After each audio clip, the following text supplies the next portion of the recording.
El Pozo de la Muerte. Douglas Preston y Lincoln Cheo. Capítulos 40 y 41.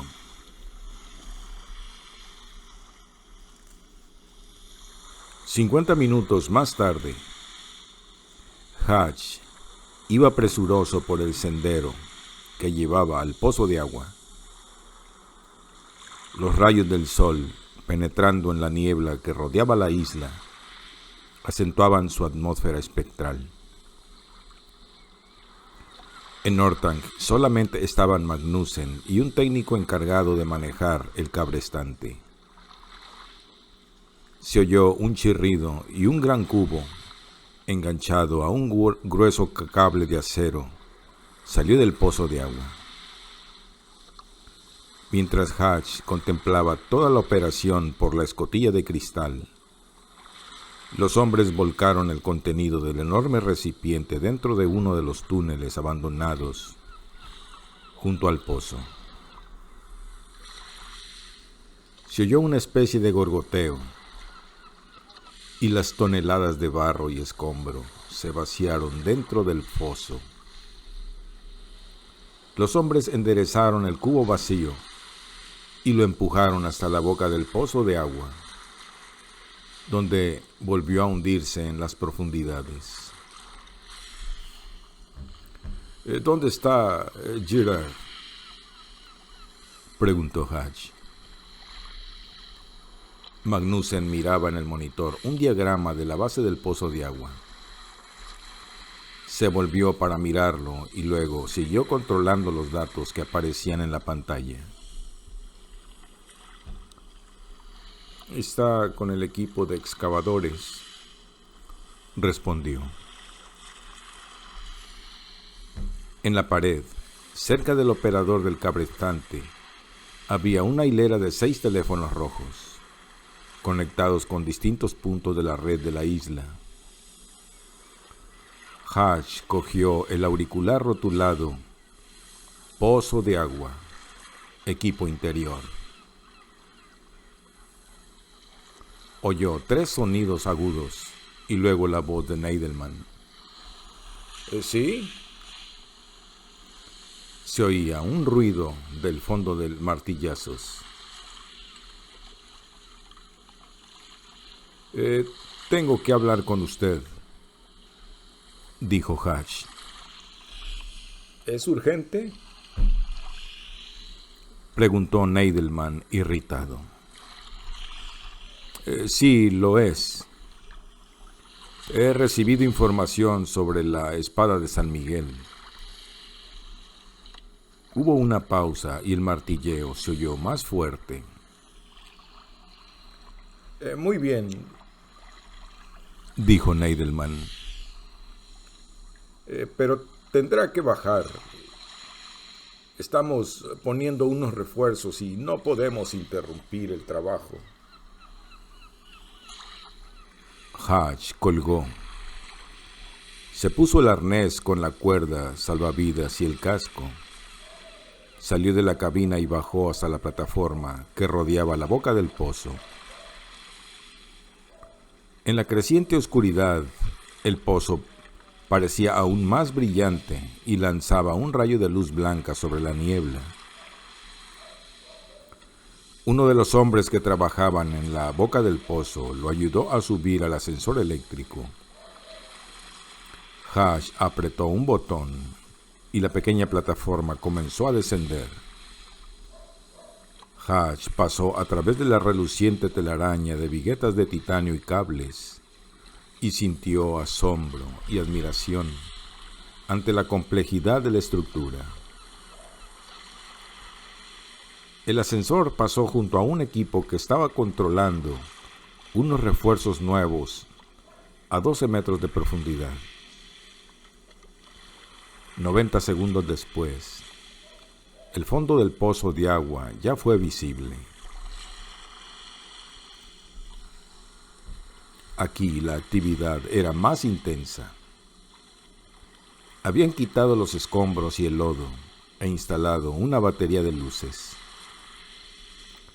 y habían comenzado a excavar en la base del pozo principal otro más pequeño. Numerosos instrumentos y sondas, que seguramente pertenecían a Magnussen o a Rankin, colgaban de unos cables algo más finos. El grueso cable del cabrestante descendía por uno de los ángulos, y en el opuesto habían montado una escalera de titanio. Hatch salió del ascensor y comenzó a bajar la escalera envuelto en un ruido ensordecedor. Palas, martillos y también el zumbido de los acondicionadores de aire. 9 metros más abajo, un grupo de hombres bajo la mirada de una cámara de circuito cerrado retiraban a paladas la tierra húmeda y la arrojaban en el gran cubo. Otros usaban mangueras y bombas de succión para quitar el lodo y el agua. Neidelman estaba de pie en un rincón, con un casco en la cabeza, y dirigía la instalación de los refuerzos. Strider, cerca del capitán, tenía unos planos en la mano. Malin fue hacia ellos y el capitán los saludó con una inclinación de cabeza. Me extraña que no bajara antes para ver todo esto, dijo Neidelman.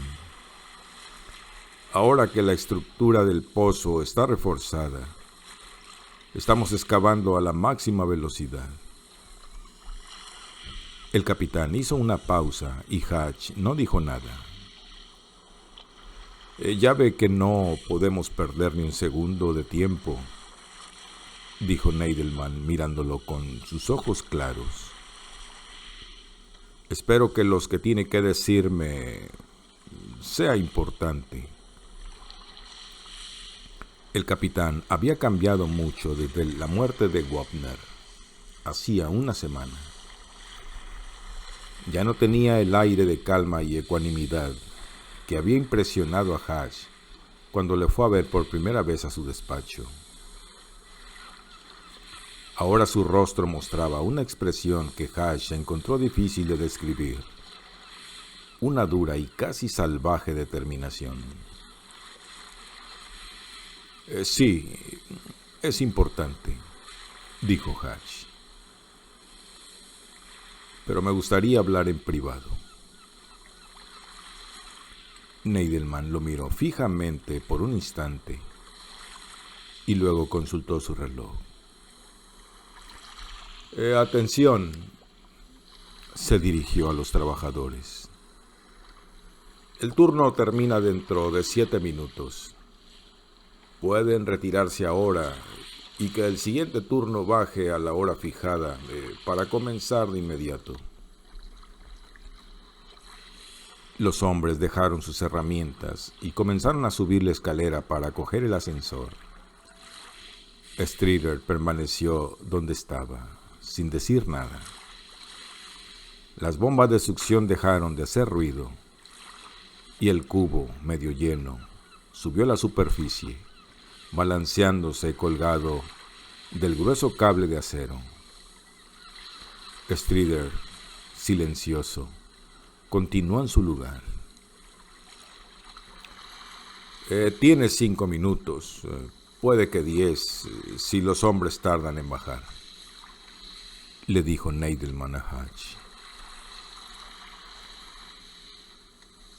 Hace 2 días encontré un montón de papeles que habían pertenecido a mi abuelo. Eran documentos relacionados con el pozo de agua y el tesoro de Ockham. Estaban escondidos en el desván de mi casa y creo que por esa razón mi padre no tuvo ocasión de destruirlos. En algunos se mencionaba a la espada de San Miguel. Se decía que era un arma terrible que el gobierno español pensaba usar contra Red Ned Ockham. Y había también otras referencias muy inquietantes.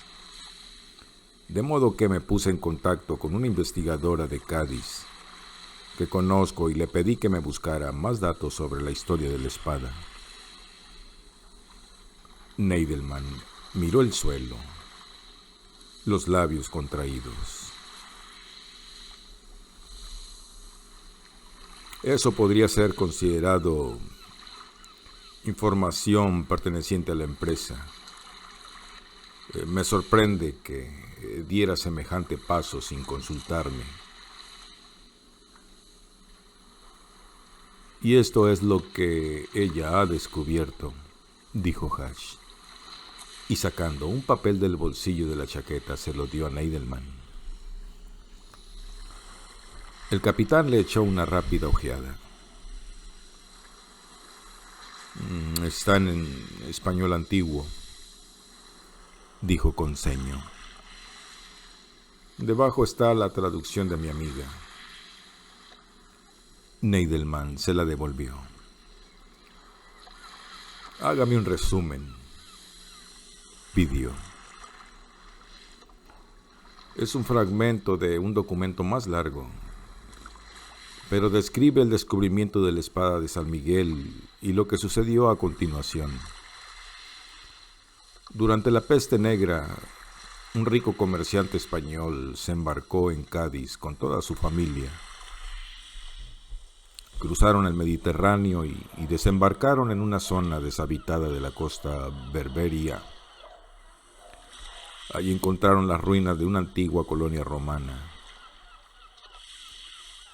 Decidieron establecerse en el lugar hasta que pasara la epidemia. Los integrantes de una tribu bereber les advirtieron repetidas veces que no se acercaran a un templo en ruinas, situado en una colina a cierta distancia de la costa, porque estaba maldito. Al cabo de un tiempo, el comerciante decidió explorar el templo. Puede que los bereberes hubieran escondido algo de valor, y él no quería marcharse de allí sin echarle un vistazo. Parece ser que detrás de un altar encontró una losa de mármol y debajo de la losa un antiguo cofre de metal cerrado y sellado con una inscripción en latín. En la inscripción decía que la caja guardaba una espada que era el arma más mortífera que había existido nunca. Mataba con solo mirarla. El mercader hizo llevar el cofre al barco, pero los bereberes no quisieron ayudarle a abrirla. De hecho, le obligaron a zarpar. Neidelman le escuchaba, los ojos todavía fijos en el suelo. Unas semanas más tarde, el 29 de septiembre, día de San Miguel, el barco del comerciante fue encontrado a la deriva en el Mediterráneo. Todos los marineros estaban muertos y había cuervos posados en los penoles. La caja estaba cerrada, pero habían roto el sello de plomo. La llevaron a un monasterio en Cádiz. Los monjes leyeron la inscripción en latín, así como el diario de navegación del mercader. Los religiosos determinaron que la espada era un trozo de material infernal vomitada por el mismo infierno. Y estoy citando literalmente las palabras de la traducción de mi amiga. Volvieron a sellar el cofre y lo guardaron en la cripta de la catedral. El documento termina diciendo que todos los monjes que tocaron el cofre enfermaron poco tiempo después y murieron. ¿Y se supone que esto tiene algo que ver con nuestra búsqueda?, preguntó Neidelman mirando a Hatch. Sí, respondió Hatch con firmeza. Tiene mucho que ver. Explíquemelo entonces. En todos los lugares donde ha estado la espada de San Miguel, ha muerto gente. Primero, el mercader, su familia y la tripulación del barco.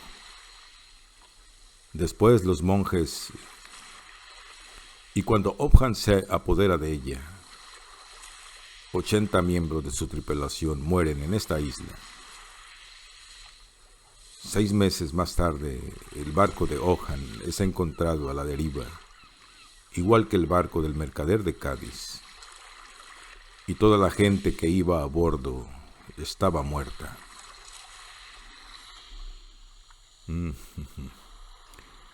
Es una historia interesante, dijo Neidelman. Pero no creo que valiera la pena interrumpir el trabajo para escucharla. Estamos en el siglo XX. Todo esto no tiene nada que ver con nosotros. Se equivoca usted. ¿O no ha notado la cantidad de enfermos que tenemos?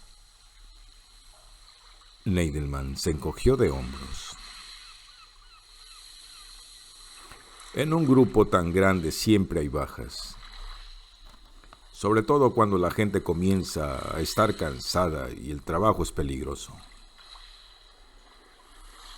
Estoy hablando de enfermos de verdad, no de gente que se finge enferma. He hecho los correspondientes análisis de sangre y en casi todos los casos la cantidad de glóbulos blancos es extremadamente baja. Y esa tarde uno de los miembros de su equipo de excavación vino a mi consulta con una rarísima enfermedad de la piel. Está lleno de ronchas y de bultos en los brazos, los muslos y las ingles. ¿Y qué tiene? Todavía no lo sé. He mirado 1000 libros de consulta y aún no puedo hacer un diagnóstico seguro. Yo diría que son bubones, por extraño que parezca. ¿Peste bubónica? ¿En Maine y en este siglo? Ya le he dicho que aún no tengo un diagnóstico seguro. ¿Y a qué viene entonces tanta charla? Hatch respiró hondo para controlar su ira. Gerard, no sé exactamente qué es la espada de San Miguel, pero es evidente que se trata de algo muy peligroso. Ha dejado un rastro de muerte en todos los lugares, por donde ha pasado. Me pregunto si no nos hemos equivocado dando por sentado que los españoles pensaban utilizarla para atacar a Objan. Quizá lo que hacían era ponerla a su alcance para que él la robara. De modo que después de todo, quizá la espada esté maldita, dijo Neidelman con mal disimulado sarcasmo. Strider, a poca distancia, soltó una risita burlona.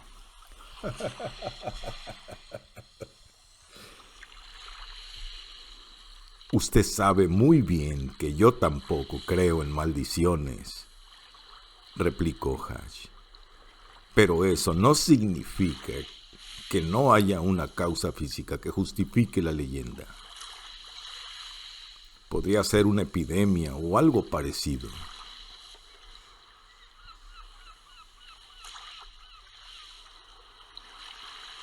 ¿Cómo se explicaría entonces que 6 de nuestros hombres padezcan infecciones microbianas, mientras otro tiene una neumonía vírica y hasta hay uno que sufre una extraña infección en la dentadura? ¿De qué tipo de epidemia se trataría, doctor? Ya sé que la diversidad de enfermedades es desconcertante, pero el caso es que la espada es peligrosa. Tenemos que averiguar el cómo y el por qué antes de seguir adelante y sacarla a la superficie. Neidelman sonrió fríamente. Ya veo. Usted no ha podido averiguar por qué los hombres están enfermos, ni ha podido diagnosticar qué enfermedad padecen algunos de ellos. Pero está convencido de que la espada es la causa de síntomas tan diversos. No son solo las enfermedades, contestó Hatch. Usted debe saber que se aproxima una gran tormenta por el nordeste. Si continúa su camino y llega hasta aquí, la tormenta de la semana pasada parecerá un chaparrón de primavera. Es una locura seguir. Así que es una locura seguir, repitió Neidelman. Y dígame, ¿cómo piensa convencerme de que debemos suspender las excavaciones? Hatch hizo una pausa mientras meditaba una respuesta. Apelando a su sentido común, dijo. Hubo un silencio tenso. No, respondió Neidelman con un tono que no dejaba lugar a réplica. La excavación continúa. Si es así, su obstinación no me deja alternativa. Seré yo mismo quien dé por terminada la excavación por esta temporada. Y la suspensión de las obras es efectiva a partir de este mismo instante. ¿Y cómo lo hará? Invocando la cláusula 19 de nuestro contrato. Nadie habló. Es la cláusula que me da derecho a interrumpir la excavación si considero que las condiciones se han vuelto demasiado peligrosas. Neidelman sacó lentamente su pipa de un bolsillo y la llenó con tabaco. Es curioso, dijo en voz baja y monocorde, dirigiéndose a Strider. Es muy curioso, ¿verdad, señor Strider? Ahora que solo faltan 30 horas para que lleguemos a la Cámara del Tesoro, el Dr. Hatch quiere que abandonemos la búsqueda. En 30 horas, dijo Hatch, la tormenta estará sobre nosotros y... De todas formas, le interrumpió el capitán. Yo creo que usted no está preocupado por la espada o por la tormenta. Y esos documentos suyos no son más que cotilleos de la Edad Media. Y eso suponiendo que realmente existan. No entiendo por qué usted... Neidelman hizo una pausa y luego sus ojos se iluminaron. Pero... sí, claro que sí, continuó luego. Ahora entiendo. Usted tiene otro motivo, ¿verdad? ¿De qué está hablando? Si interrumpimos ahora la excavación, Thalassa perderá todo el capital invertido. Usted sabe muy bien que nuestros inversores ya han tenido que aportar un 10% más de lo que se había calculado en un principio. No van a poner 20 millones más para continuar buscando el tesoro el año que viene. Pero usted con eso no. No me complique con sus fantasías paranoicas, se enfadó Hatch. No son fantasías. Neidelman bajó aún más la voz. Ahora que usted ha obtenido de Thalassa toda la información que necesita, ahora que prácticamente le hemos abierto la puerta de la casa, Usted quiere que fracasemos. Y entonces, el año que viene, podrá venir a terminar el trabajo y se quedará con todo el tesoro. Y lo que es más importante, la espada de San Miguel también será suya.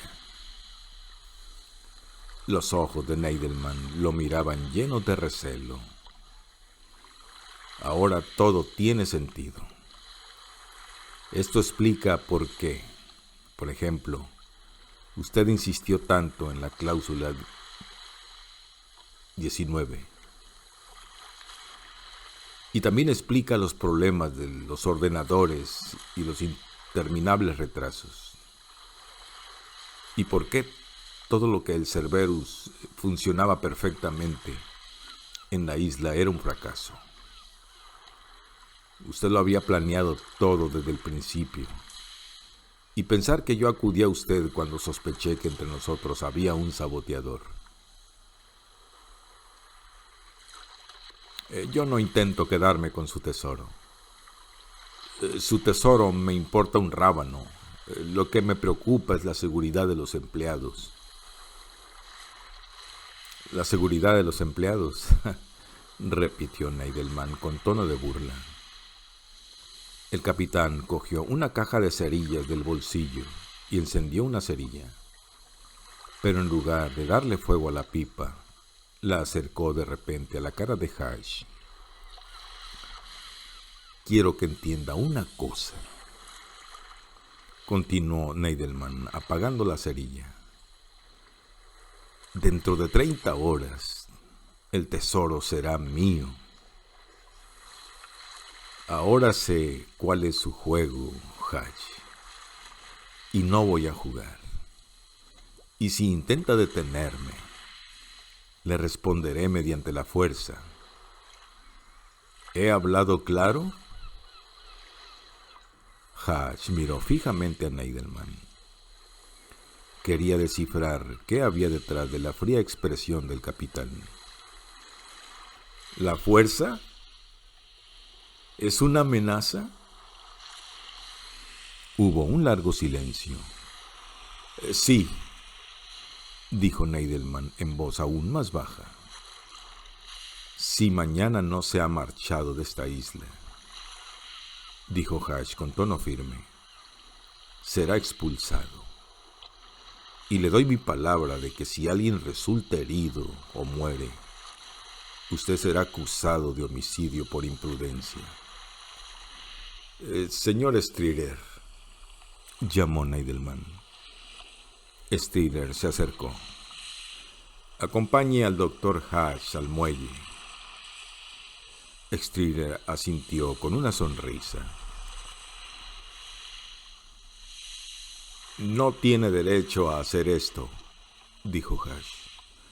Esta isla es mía. Strider se adelantó y lo cogió del brazo. Hatch se apartó y le pegó un puñetazo en el pecho. No fue un golpe fuerte, pero sí asestado con perfecto conocimiento de la anatomía. Strider se desplomó de rodillas, sin aliento, la boca abierta en un esfuerzo desesperado por respirar. Si vuelve a tocarme, le pongo los cojones de sombrero, le dijo Hatch. Strider le dirigió una mirada furiosa y consiguió ponerse de pie. Señor Strider, no creo que sea necesario el uso de la fuerza, dijo Neidelman cuando el capataz se adelantó con gesto amenazador. El doctor Hatch se irá a su barco sin causar más problemas. Él sabe que ahora que hemos descubierto su plan, no puede hacer absolutamente nada por detenernos. Y creo que se ha dado cuenta de que sería una tontería intentarlo. Neidelman se volvió hacia Hatch. Soy un hombre justo. Su plan ha fracasado, Hatch. Ya no le necesitamos en la isla Ratchet. Con todo, si se marcha y me permite terminar tal como habíamos acordado, recibirá su parte del tesoro. Pero si intenta detenerme... Neidelman se llevó las manos hacia atrás y luego se las puso en las caderas. Su impermeable se entreabrió y Hatch vio que llevaba una pistola en el cinturón. Hombre, ¿quién lo diría? El capitán va armado, dijo Hatch. Váyase ya, le ordenó Strider y dio un paso adelante. Conozco el camino, dijo Hatch.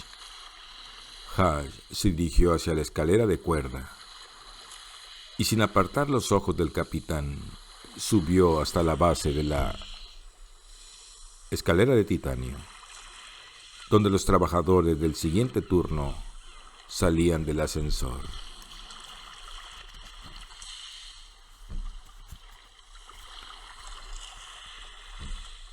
El sol naciente se abrió paso a través de la barrera de nubes e iluminó los barcos que abarrotaban el pequeño puerto de Stonehaven desde la entrada al canal hasta los muelles. Un pequeño remolcador navegaba lentamente en medio de los barcos.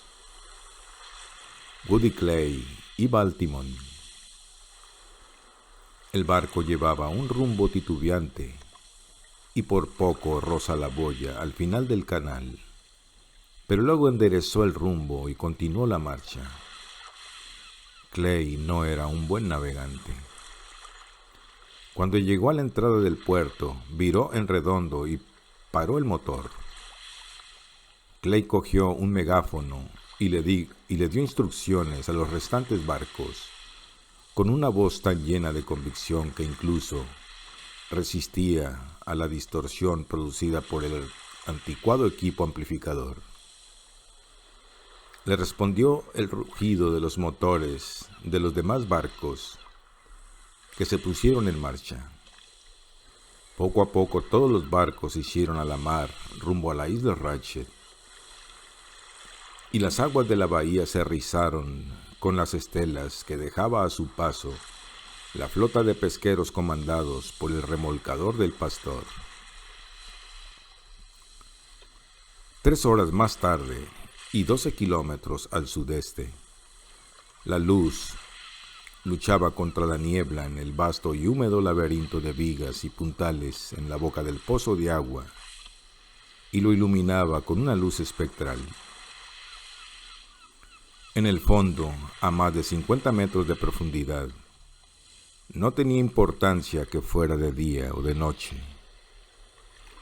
Gerard Neidelman, de pie en un andamio, contemplaba a los hombres que cavaban febrilmente. Faltaban pocos minutos para las 12.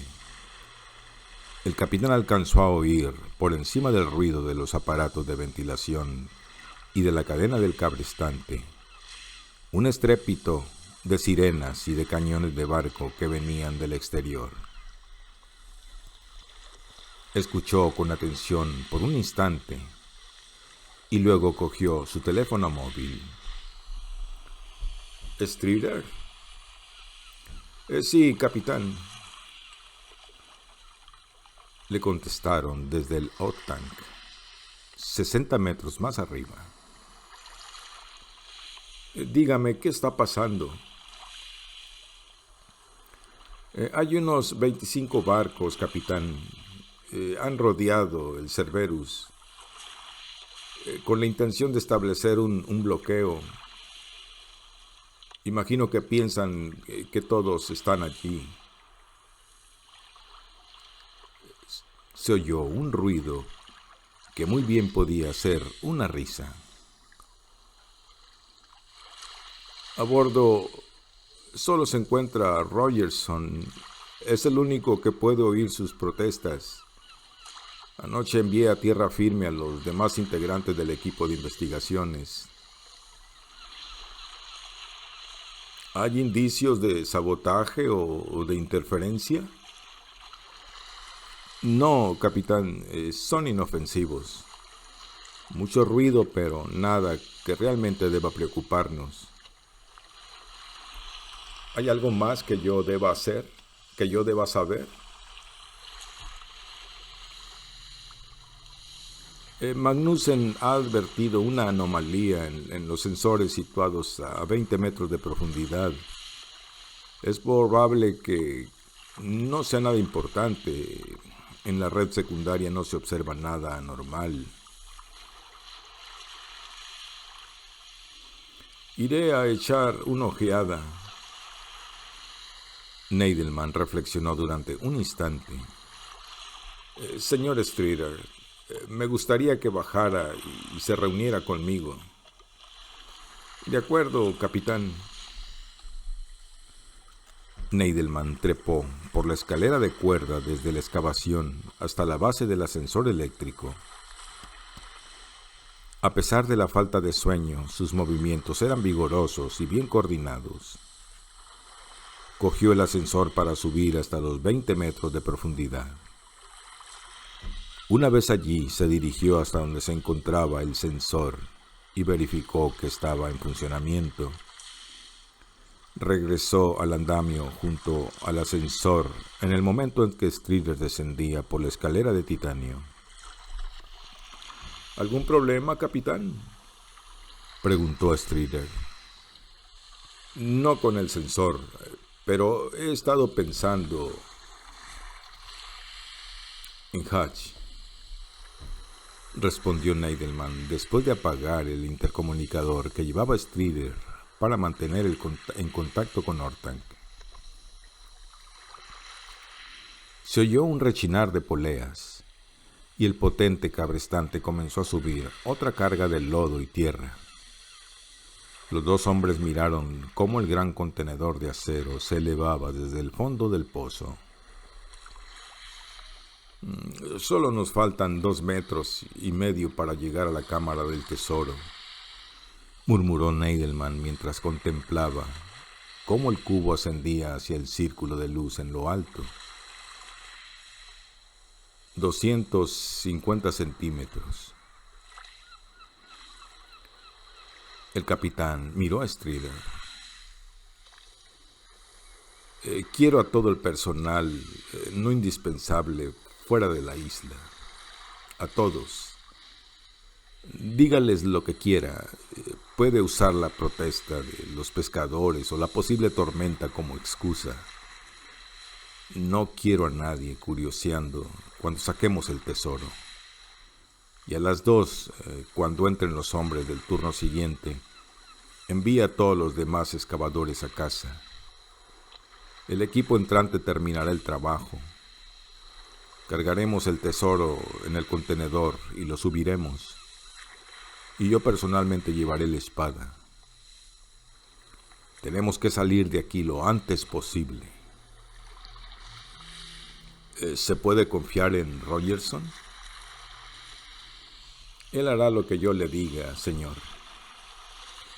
Muy bien. Acerque el Cerberus y la nave comando a la isla, pero mantengámoslos lejos de los arrecifes. Usaremos las lanchas para transportar el tesoro y lo repartiremos entre los 2 barcos, como medida de precaución. Se quedó en silencio con expresión preocupada. No creo que hayamos terminado con él, dijo al cabo, como si hubiera estado todo el tiempo pensando en Hatch. Cuando llegue a su casa comenzará a pensar. Se dará cuenta de que le llevará días y puede que hasta semanas conseguir un mandato judicial contra nosotros. Y nosotros ya estaremos en posesión del tesoro. Él podrá reclamar hasta cansarse invocando la cláusula 19, pero será una reclamación puramente formal. ¿Quién hubiera pensado que $1,000 millones no le iban a bastar a ese hijo de perra codicioso?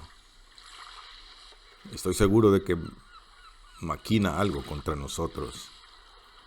Quiero que usted averigüe qué está tramando y que le impida llevarlo a cabo.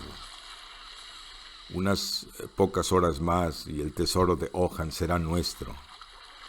Y sabe Dios que no quiero ninguna sorpresa desagradable antes de conseguir nuestro objetivo. Neidelman cogió a Strider por las solapas. Haga lo que crea necesario, pero no deje que Hatch vuelva a poner los pies en esta isla. Podría hacernos mucho daño. Strider lo miró impasible. ¿Tiene alguna preferencia con respecto al trato a darle? Neidelman retrocedió un paso. Siempre he pensado que usted es un hombre muy imaginativo y lleno de recursos, señor Strider. Proceda como le parezca mejor. De acuerdo, señor, respondió. Neidelman se inclinó y encendió el intercomunicador de Strider. Manténganse en contacto, señor Strider. Neidelman se dirigió al ascensor y descendió otra vez a la excavación, mientras Strider subía por la escalera extensible.